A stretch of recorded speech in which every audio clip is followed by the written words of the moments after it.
Hi, my name is Yuvraj Singh और आज का हमारा टॉपिक है how to choose bad stocks.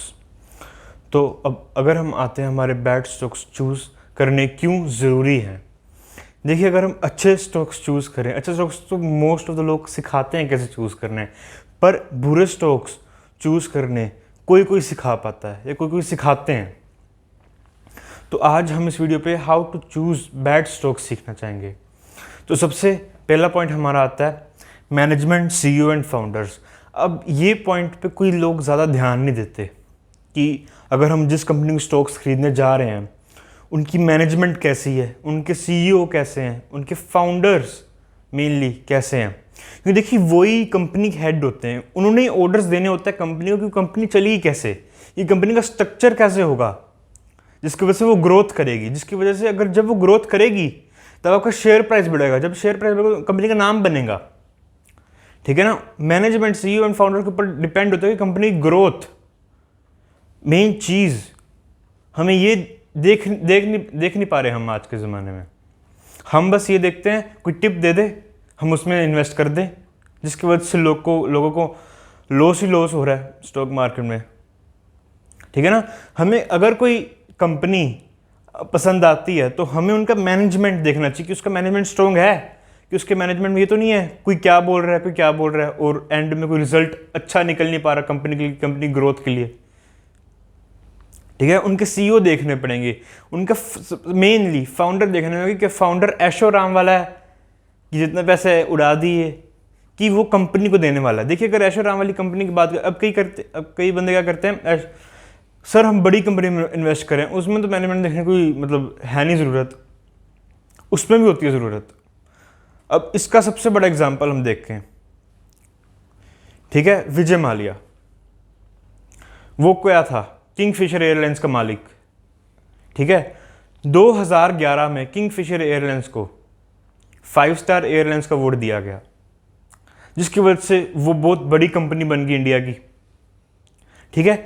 और उसके ठीक 1 साल बाद या कुछ महीनों बाद हम कह सकते हैं 2012 में 20 अक्टूबर 2012 में किंगफिशर एयरलाइंस ख़त्म हो चुकी थी। ठीक है ना। अगर देखा जाए 2011 में क्या मिला उसको, अवार्ड मिला 5 स्टार एयरलाइंस का इंडिया की, और अब 20 अक्टूबर 2012 को क्या थी, बैंकरप्ट। ठीक है ना। देखा जाए इतने छोटे स्पैन में अवार्ड उसको मिला और 2012 में बैंकरप्सी फाइल करना, इतनी बड़ी कंपनी एयरलाइंस में इंडिया की, उसका नाम गिना जाता था 2011 में किंगफिशर एयरलाइंस, और अब 2012 में क्या थी, बैंकरप्सी फाइल कर गई। इसका अगर मतलब देखें कि विजय माल्या हम देखें कैसा था, ऐश करता था, अपनी कंपनी की तरफ ध्यान नहीं देता था, जिसकी वजह से आज जिसकी वजह 2012 में कंपनी को बैंकरप्सी फाइल करनी पड़ी। अब चलते सेकंड पॉइंट में, हमारे बिजनेस मॉडल। देखिए, बिजनेस मॉडल बहुत ज़रूरी है आज के टाइम पे भी और पहले के टाइम पे जब लोग इन्वेस्टमेंट करते, कोई भी सीनियर इन्वेस्टर देखा जाए हमारा इंडिया का, फॉरेन का, वो कहते हैं बिजनेस मॉडल पे ध्यान ज़रूर दें। अब क्यों ध्यान देना ज़रूरी है बिजनेस मॉडल पे, क्योंकि बिजनेस मॉडल पे अगर हम ध्यान देते हैं तो वो भी हमारा रिटर्न, हमारे जो स्टॉक्स पर रिटर्न मिलते हैं into 10 तक कर सकता है। अगर हम बात करें फॉरेन कंपनीज की, सबसे पहली कंपनी आती है अमेजोन। ठीक है। जब अमेजोन स्टॉक मार्केट में लिस्ट हुई, जब अमेजोन में इन्वेस्टर्स ने पैसा डाला, 20 साल तक कोई प्रॉफिट नहीं हुआ। 20 साल तक कोई प्रॉफिट नहीं हुआ था अमेजोन को, और इन्वेस्टर्स कह रहे थे प्रॉफिट कब आएगा, जेफ बेजोस को कह रहे थे प्रॉफिट कब आएगा। ठीक है ना। पर जेफ बेजोस की सिर्फ एक बात थी, कहता मुझे सिर्फ कस्टमर को खुश करना है, कस्टमर मेरे लिए किंग है, जिसकी वजह से आज अमेजोन बिलियंस में प्रॉफिट कमा रही है, बिलियंस में प्रॉफिट कमा रही है। इसमें क्या था, बिजनेस मॉडल उसके दूर की सोची कि लोग घर बैठे ही सामान मंगाए, और हम में से कई लोग, अधिकतर लोग, हम अमेजोन से शॉपिंग करने पसंद करते हैं। हम अगला एग्जांपल देते हैं, अमेजोन प्राइम जैसे चीज़ें। पुराने ज़माने में क्या होता था, कैसेट्स मिलती थी, 2-2 घंटे के लिए मूवी देखी और उसको लुटाया जिससे हमने ली थी, जिसकी वजह से वो स्पैन 2 घंटे का हमने प्रीमियम तो भरा ना एटलीस्ट। हम सोचते थे कि एटलीस्ट हमने प्रीमियम तो भरा है, हमें 2 घंटे के लिए मिल रही है। अब Amazon प्राइम, फ्लिक्स जैसी कंपनी जब आई इस एरिया में, उसने दुनिया ही चेंज कर दी मानो।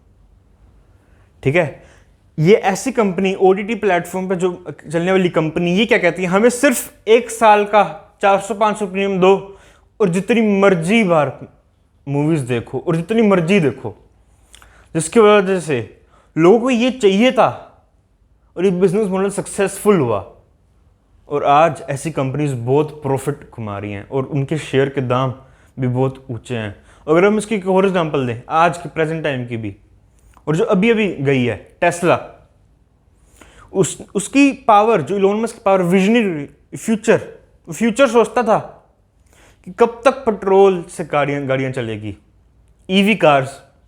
और पीछे से 2 महीने पहले टेस्ला की शेयर्स बूम पे थे, अपने हाईएस्ट, जिसकी वजह से इलोन मस्क वर्ल्ड रिचेस्ट बन चुके हैं,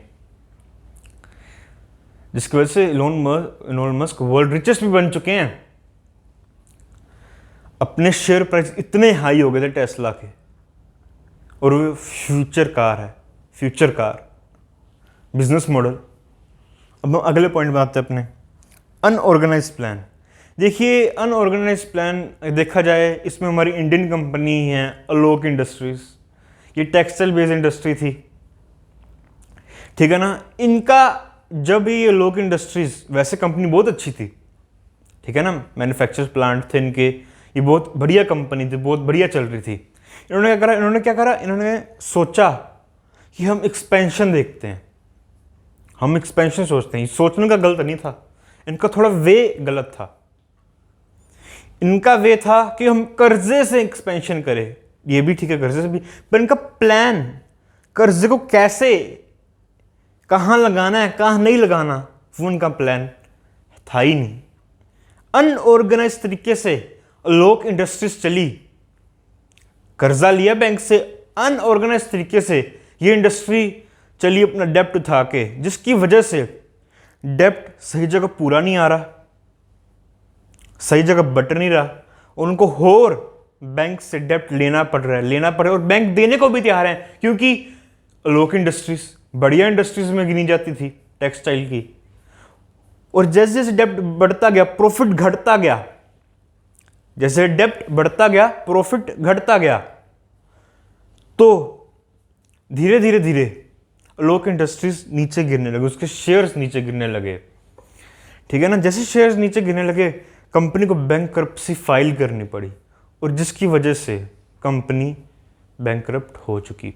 और उसमें से थोड़े से शेयर 37% शेयर रिलायंस इंडस्ट्रीज ने स्टेक ले लिए थे, जब वो बैंकरप्सी को फाइल करा।